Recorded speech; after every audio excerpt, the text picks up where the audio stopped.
What challenges did the Allies face in fighting a two-front war? As you learned in the warm-up, the United States had entered into a global war in two major theaters. In this segment, you will learn about the global situation at the start of 1942 and how this affected Allied strategy. Which theater to attack first?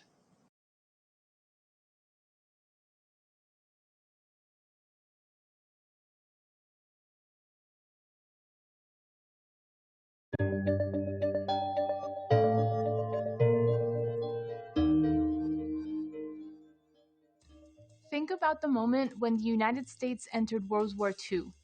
Once that happened, there were seven major countries fighting in the war. The seven countries were divided into two sides that fought against each other: the Axis powers and the Allied powers. The Axis powers included three nations: Germany, Italy, and Japan. The Allies consisted of four major nations: Great Britain, the Soviet Union, the United States, and China. At first, France was also an important Allied power, but soon French forces had to surrender to Germany, and France was still occupied by Germany in 1942. Because so many nations were involved on both sides, the war spread quickly. So there would be battles all over the world as the war continued in the coming years.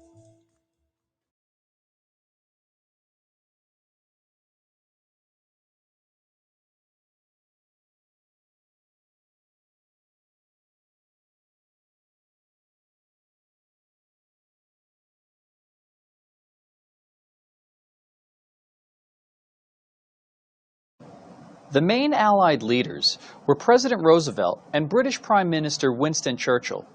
The two men had met secretly off the coast of Newfoundland in the summer of 1941 to decide on the guiding principles of the military alliance that both men knew was coming. The declaration was called the Atlantic Charter, and it would define the alliance between the two nations for the coming decades. Soon after Pearl Harbor, Roosevelt and Churchill met for 3 weeks in Washington, D.C. at the Arcadia Conference. They discussed the challenges of fighting a war in two different theaters. Churchill and Roosevelt made a key decision at that meeting. The two leaders decided on a Europe First policy. Roosevelt and Churchill considered Germany a greater threat than Japan at this time. In January of 1942, German forces still threatened the survival of Great Britain and of the Soviet Union. As a result of the Europe First policy, the United States planned to send the majority of its wartime resources to the European theater. Some members of the U.S.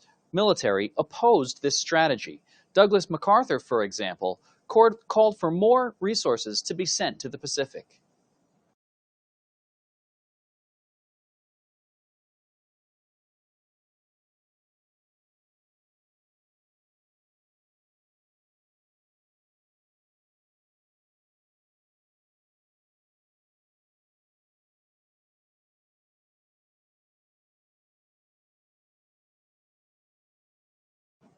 You've learned that one of the challenges that the Allies faced was deciding on strategy.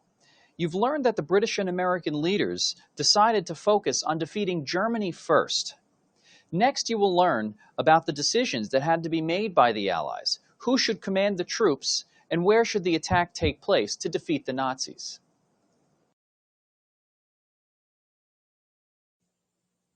Churchill and Roosevelt had to decide where in the European theater to focus their efforts. Soviet leader Stalin wanted the US and Britain to invade France to force Germany to fight a two-front war. Churchill had feared that an invasion of France would fail. He also worried that Axis forces might cut off vital access to oil in North Africa. Churchill and Roosevelt made plans to invade North Africa. Once successful, they would invade Sicily and then up the Italian peninsula. Chosen to lead U.S. forces in Europe was General Dwight Eisenhower.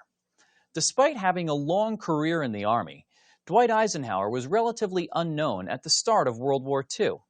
He was promoted to captain during the First World War and later served in the Panama Canal Zone and in the Philippines. In 1941, Eisenhower impressed Marshall with his role in planning troop maneuvers during war games that involved more than 500,000 soldiers, and was chosen to lead American forces in Europe. Later, he was selected as Supreme Commander of the Allied Expeditionary Force. Eisenhower was well liked and gifted at resolving conflicts between the various generals of the national armies.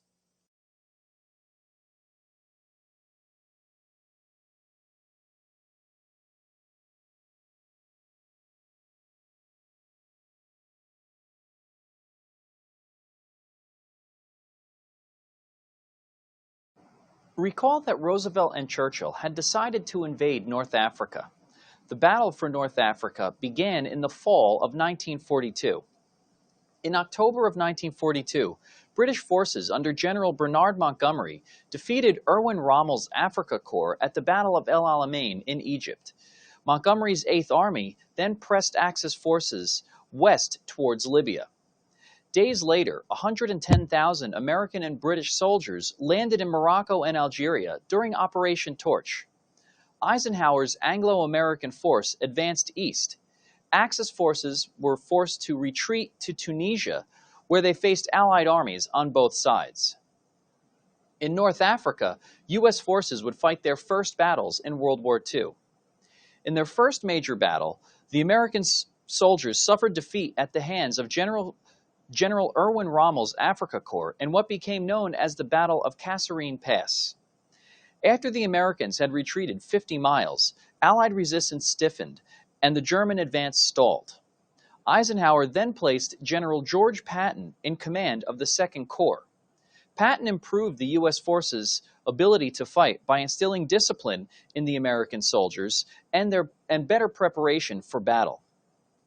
After this bumpy start, the Allies pressed on to victory in North Africa. In the spring of 1943, Axis forces in North Africa faced pressure on both sides. Allied armies advanced from the east and the west, squeezing them in a vice. German and Italian forces were forced to retreat into the northern tip of Tunisia. With their backs to the Mediterranean Sea, Axis forces in North Africa surrendered in May of 1943. Allied leaders then set their sight on the island of Sicily.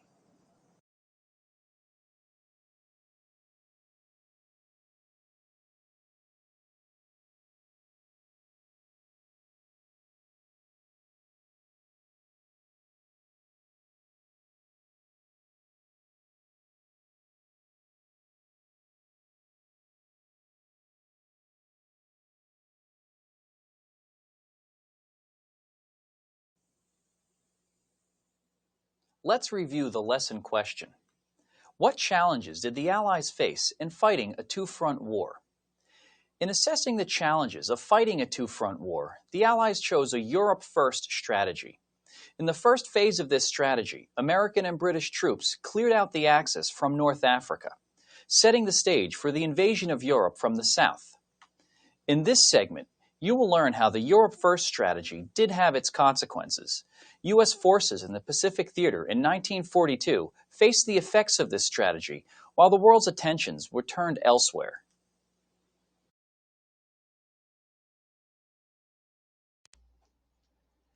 The Japanese enjoyed a series of early conquests in the war. In addition to attacking Pearl Harbor, Japan's air and ground forces conquered the British colonies of Hong Kong and the Malay Peninsula. They also conquered the American bases of the Philippines, Guam, and Wake Island. After a difficult fight, the Philippines fell to the Japanese. At first, a small force commanded by General Douglas MacArthur slowed the Japanese advance.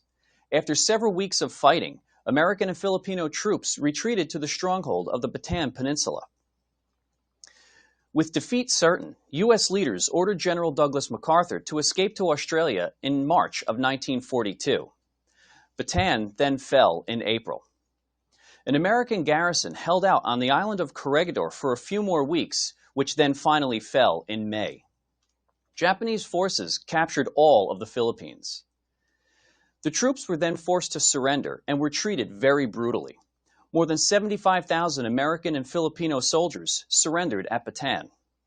These captives were forced to march more than 60 miles in the tropical heat to a prisoner of war camp. The Japanese soldiers beat and bayoneted the starving prisoners. As many as 10,000 American POWs died during the Bataan Death March.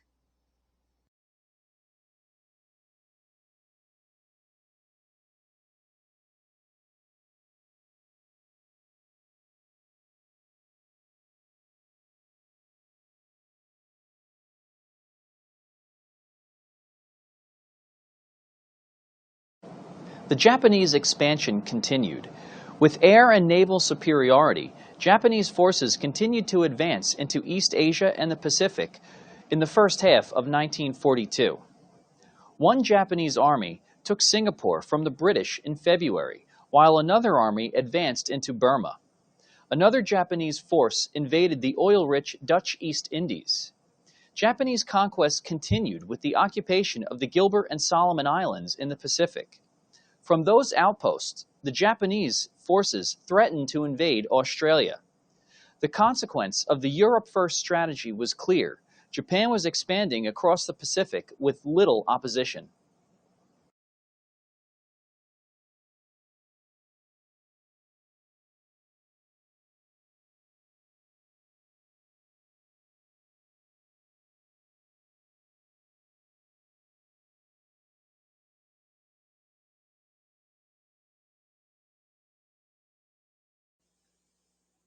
Supplying the Allies was another challenge.